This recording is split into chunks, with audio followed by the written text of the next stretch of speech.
একুশের দিন গত বছর পালিয়ে গেছে হাসিনা, এর জন্য এসেছি মিছিলে। মিছিলে আজকে আন্দোলন করব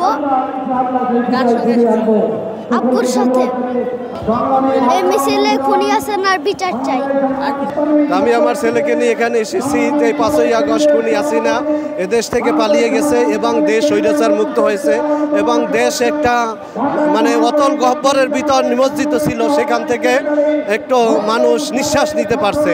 এজন্য আল্লাহ শুকরিয়া আদায় করি মহান রব্বুল আলমীর দরবারে হাজার হাজার শুকরিয়া যে আল্লাহ রব্বুল আলমীর স্বৈরাচার মুক্ত একটা দেশ আমাদের উপহার দিয়েছেন।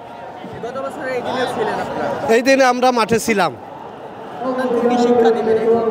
এ থেকে শিক্ষা হচ্ছে আমাদের যারা এদেশে আমরা বসবাস করব তারা যেন এই খুনি হাসিনার মতো স্বৈরাচার না হয়ে উঠি এবং যারা খুনি হাসিনার সহযোগী তারা যেন এ থেকে সাবধান হতে পারে যে কোনো স্বৈরাচারীরই শেষ পৃথিবীতে নাই।